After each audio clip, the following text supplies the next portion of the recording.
आज हम drive movie को एक्सप्लेन करेंगे। कहानी की स्टार्टिंग में हमें बिग बॉय टॉयज क्लब की तरफ से एक रेस को दिखाया जाता है, जिस रेस में एक लड़की जिसका नाम तारा होता है वो उस रेस को विन कर जाती है।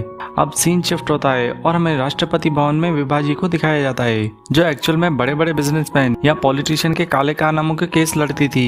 एक तरह से वो भी एक वकील थी, बस कॉमन वकील नहीं बल्कि एचडी वकील। वो अपने क्लाइंट्स की प्रॉपर्टी से 40% का शेयर लेकर केस उनके हित में करती थी और इसी तरह उनका बिजनेस चलता रहता था। और इस बिजनेस में विभाजी ने बहुत सारा माल जमा किया था। अब इसका नाम है हामिद, जो विभाजी का सबसे भरोसेमंद और सीनियर ऑफिसर है। अब विभाजी को पीएम साहब की कॉल आती है, जो उन्हें बताते हैं कि किसी पर्सनल मैटर में विभाजी की उन्हें हेल्प चाहिए और वो इस काम के लिए अपने एक ऑफिसर इरफान को भेज रहे हैं। तभी ऑफिसर इरफान आता है वहाँ पर, जो विभाजी को बताता है आज से 3 रात पहले मेहता एंड मेहता ज्वेलर्स की यहाँ 300 किलो गोल्ड की चोरी हुई थी और इस चोरी करने वाले गैंग का नाम है किंग, जिसने कई सारे अलग अलग जगहों पर डाके डाले हैं। इरफान बताता है कि किंग की एक खासियत है, जब भी वो चोरी करता है अगली चोरी करने का वो सुराग छोड़ जाता है। मेहता ज्वेलर्स की चोरी करने के बाद उसने इस बार राष्ट्रपति भवन में चोरी करने का क्लू छोड़ा है। इरफान विभाजी से कहता है इसी सिक्योरिटी के सिलसिले में पीएम साहब ने मुझे भेजा है यहाँ पर, राष्ट्रपति भवन में चोरी होने का खतरा।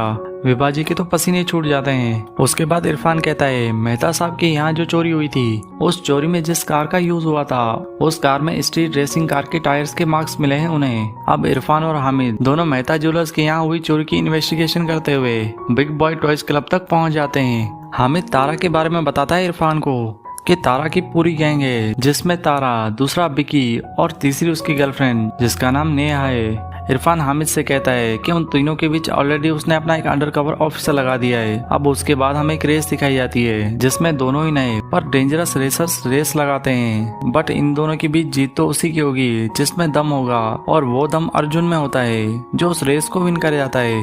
पर दूसरा जो हार जाता है उसका नाम समर था। सब लोग उसके लिए तालियां बजाते हैं क्योंकि उसने सबको अपनी तरफ अट्रैक्ट करने वाला फ्लिप मारा था। तारा भी उस फिल्म से थोड़ा बहुत इम्प्रेस हो जाती है समर से, बट थोड़े बहुत से कुछ नहीं होना। समर फुली इम्प्रेस करना चाहता था तारा को, इसलिए वो स्ट्रीट रेस में तारा की फ्रेंड बिकी को एक चैलेंज करता है और रेस पर 50 लाख की बेट लगाता है। उसके बाद दोनों में एक बैटल होता है, बट उस रेस को बिकी अपनी चालाकी से विन कर जाता है। और दूसरी तरफ बिकी समर को एक इंस्पेक्टर के बीच फंसा देता है। उस इंस्पेक्टर की मार से बचने के लिए समर अपनी रेसिंग कार भी उस इंस्पेक्टर को दे आता है, जो कार तारा की थी। अब जब समर तारा के पास आता है तो तारा कहती है उसे अपनी कार और जीते हुए उसके 50 लाख रुपए चाहिए। समर कहता है वरी नॉट।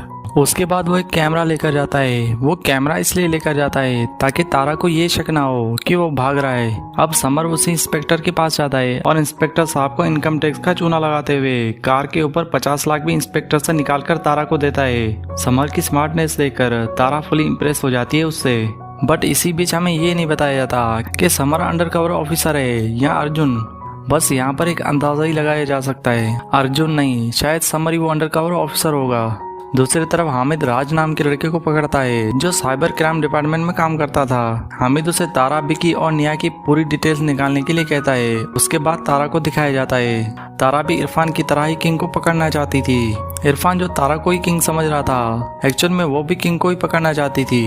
अब तारा किंग के पास पहुंचने के लिए उसकी गोल्ड का पीछा करती है, जो किंग ने मेहता ज्वेलर्स से चुराया था। बट दूसरी ओर इरफान के पास तारा की हर मूवमेंट की खबर पहुंच रही होती है। तारा और उसकी पूरी गैंग अपने दुश्मनों से बचने के लिए पटरी कोड के जरिए एक दूसरे को मैसेज भेजा करते थे। पटरी कोड का मैसेज शायरी की तरह होता था, जिस मैसेज की हर वर्ड के पहले अक्षर को जोड़कर एक मैसेज निकलता था, वहीं उस मैसेज का रिप्लाई होता था। तारा की गैंग में पटरी कोड वाले मैसेज यूज होने वाली बात इरफान को पता लग जाती है। इस बार तारा को पटरी कोड के जरिए एक मैसेज मिलता है, जिस मैसेज में लिखा था कि किंग का सोना मिल गया। ये मैसेज इरफान को भी अपने सोर्स से मिल जाता है। अब उसे पता चल गया था कि तारा जरूर बिल से बाहर निकलेगी सोना लेने के लिए, इसलिए वो अपनी पूरी टीम को रेडी करता है। दूसरी तरफ तारा और उसकी पूरी गैंग किंग के सोने तक पहुंच जाती है, बट वहां पर तारा का पीछा करते हुए इरफान भी अपनी पूरी टीम के साथ पहुंच जाता है, जो उसका पीछा करने लगता है। अब इन दोनों के बीच बहुत ही बड़ी रेस होती है। इस रेस में इरफान तारा से किंग का सोना तो छीन लेता है, बट तारा उसके हाथों से निकल जाती है। तभी यहाँ पर हमें अर्जुन दिखाया जाता है। एक्चुअल में इरफान का वो अंडरकवर ऑफिसर अर्जुन ही था जो उसको तारा के बारे में पूरी रिपोर्ट कर रहा था। अर्जुन के बारे में हमें पता लगने के बाद समर अपनी पूरी असलियत तारा को बताता है। वो बताता है कि वो भी एक चोर है जो किंग की आइडेंटिटी दिखाते हुए चोरियां करता है। जो सोना तुम लोग इरफान को देकर आए हो वो असल में किंग का सोना नहीं बल्कि उसी का सोना था। 300 किलो गोल्ड की चोरी की थी और वो भी इतनी सफाई से। समर की इस बात से और भी ज्यादा इम्प्रेस हो जाती है तारा। अब वो भी अपने एक बहुत ही बड़े राज का खुलासा करती है कि वो राष्ट्रपति भवन में डाका डालने चाहते हैं जिसकी वजह से उन्हें किंग की जरूरत है। ये सुनते ही समर कहता है राष्ट्रपति भवन में क्या है जो तुम लोग किंग की मदद लेना चाहते हो। तारा कहती है उस भवन में 900 करोड़ रुपए छुपे हुए हैं जो विभाजी ने अपने काले कारनामों से जमा किए हैं और वो पैसा एक सीक्रेट चैम्बर में रखा हुआ है। इस बात के बारे में सिर्फ विभाजी और हामिद को ही पता है। तारा कहती है इरफान ने हमसे सोना छीना नहीं बल्कि हमने खुद ही छिनवाया अपने आप से ताकि हमें उस राष्ट्रपति भवन के उस सीक्रेट चैम्बर के बारे में पता चल सके, क्योंकि उन्हें पता था कि जब इरफान को वो सोना मिलेगा तो उस सोने की इंक्वायरी करने के लिए वो सीधा विभाजी के पास सोना लेकर जाएगा जिस सोने में हमने हिडन कैमरास फिट किए थे और उन्हीं कैमरास की मदद से हमें सीक्रेट चैम्बर के बारे में पता लग गया। तारा और समर दोनों की असलियत बाहर आ जाने के बाद समर तारा को एक प्लान बताता है उस राष्ट्रपति भवन में वो 900 करोड़ रुपए चुराने का। प्लान कुछ इस तरह था कि चोरी आज से 7 दिन के बाद होगी क्योंकि 7 दिनों के बाद भवन की पूरी सिक्योरिटी फोर्स का एनुअल डे है तो उस दिन भवन आधे घंटे के लिए बंद रहेगा। उस दौरान सिर्फ 2 ही लोग होंगे भवन की सिक्योरिटी में जो दोनों मेन कंट्रोल रूम में सीसीटीवी कैमरास के सामने होंगे जिन कैमरास को वो आसानी से हैक कर सकते हैं। उसके बाद सेकेंड स्टेज चोरी किए हुए पैसों को बाहर ले जाना जिसमें नैना बिक्की को आखिरी ख्वाहिश फाउंडेशन का पेशेंट बनाकर भवन में ले जाती है जहां पर दोनों वो व्हील चेयर के जरिए पूरे रास्ते की जांच करते हैं ताकि उन्हें पैसों को बाहर ले जाने के रास्ते के बारे में पता चले।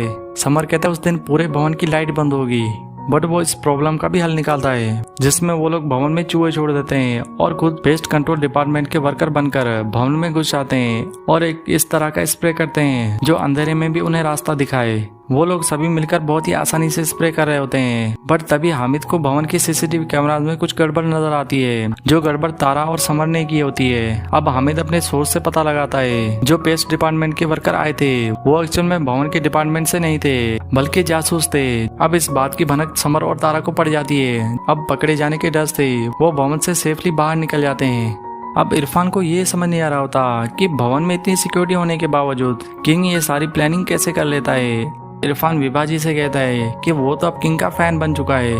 समर का बीच में प्लान फेल हो चुका था। इस बात से तारा बहुत ही ज्यादा डिस्टर्ब होती है। अब यहाँ पर समर नैना को उदास हुआ देखकर नैना के पास आता है और उसे कहता है ये लाइफ है इसमें हार जीत का होना लाजमी है इसलिए हमें इस चीज के लिए तैयार रहना चाहिए।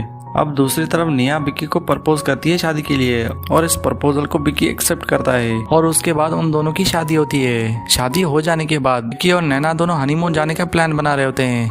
बिक्की शिमला जाने के लिए टिकट बुक कर रहा होता है। तभी समर कहता है भाई सब्र रखो इस बार तुम्हारे हनीमून के लिए सभी लोग पटाया जाएंगे। बट बिक्की कहता है वो कैसे। तो समर कहता है इस बार चोरी होगी राष्ट्रपति भवन में चोरी होगी और उसी दिन चोरी होगी जिस दिन का हमने प्लान किया था। समर की ये बात सुनकर सब शॉक हो जाते हैं और तारा कहती है वो कैसे। तो समर उसे जल्दी में अपना पूरा प्लान समझाता है।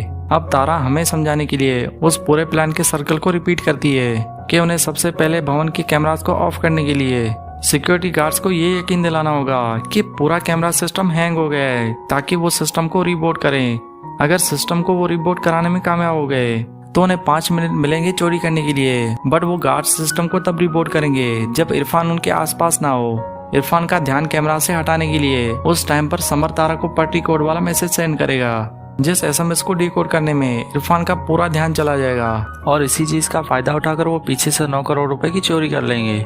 समर उस प्लान को इतनी कॉन्फिडेंस से बताता है जिसमें डर की कोई गुंजाइश ही नहीं होती इसलिए तारा उसकी बात को एक्सेप्ट करती है। उसके बाद आता है वो दिन जिस दिन भवन में एनुअल फंक्शन मनाया जाएगा पूरी फोर्स का। उस दिन समर और तारा की पूरी गैंग भवन में रेस्टोरेशन डिपार्टमेंट के वर्कर बनकर जाते हैं जिसके बाद वो लोग अपनी प्लानिंग के तहत सबसे पहले इरफान को उस पार्टी कोड वाले एसएमएस की शायरी में उलझा देते हैं। उसके बाद वो सभी लोग फ्रीज हो जाते हैं ताकि गार्ड्स को ये यकीन हो जाए कि कैमरा सिस्टम हैंग हो गया है। बड़ी मुश्किल से सही पर गार्ड्स को ये यकीन दिलाने में कामयाब हो जाते हैं कि सिस्टम हैंग हो गया है जिसके बाद गार्ड्स कैमरा सिस्टम को रिबूट करते हैं। उसके बाद सभी लोग उस सीक्रेट चैम्बर में जाते हैं बट बदकिस्मती से विभाजी भी वहाँ पर मौजूद होती हैं। उन्हीं के सामने से समर और तारा की पूरी गैंग उन्हीं के पैसे उड़ाकर ले जाती है और विभाजी उनका कुछ भी उखाड़ नहीं पाती।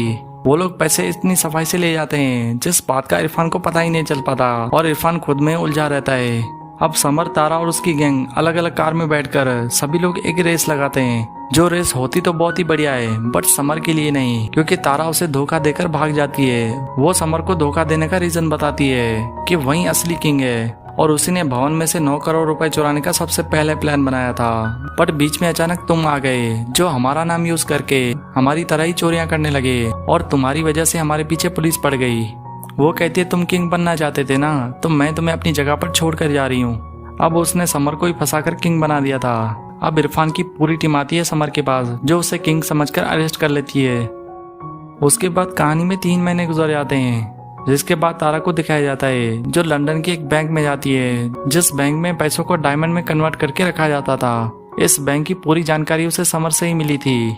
बट जब वो बैंक के अंदर जाती है तो उससे पता चलता है कि उस बैंक का मैनेजर समर ही है। वो समर को देखकर शॉक हो जाती है, बट अब वो क्या कर सकती थी, उसे कोऑपरेट करना पड़ता है समर के साथ। समर कहता है ये बैंक असली नहीं बल्कि नकली है, क्योंकि मुझे पता था तुम मुझे धोखा जरूर दोगी, इसलिए मैंने तुम्हें उलझा दिया था इस बैंक के बारे में पता कर, ताकि तुम मुझे जब भी धोखा देकर भागो तो इस बैंक में आओ और मैं तुम्हें यहाँ पर दबोच लूं।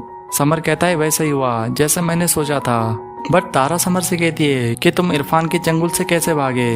तभी इस बात का इरफान ही आकर उसे बताता है कि समर कभी मेरे चंगुल में था ही नहीं, क्योंकि हम दोनों पार्टनर थे। सबसे पहले हमने विभाजी को बेवकूफ बनाया उन 900 करोड़ रुपए चुराने के लिए, और उसके बाद अब तुम्हें। तारा बेचारी ये देखकर वहाँ पर सिकुड़ जाती है और इसी के साथ ये मूवी यहीं पर दी एंड हो जाती है। मूवी की कहानी और मेरी एक्सप्लेनेशन आप लोगों को कैसी लगी मुझे कमेंट करके जरूर बताइएगा। अगर पसंद आई हो तो वीडियो को लाइक, शेयर एंड चैनल को सब्सक्राइब जरूर कर दें।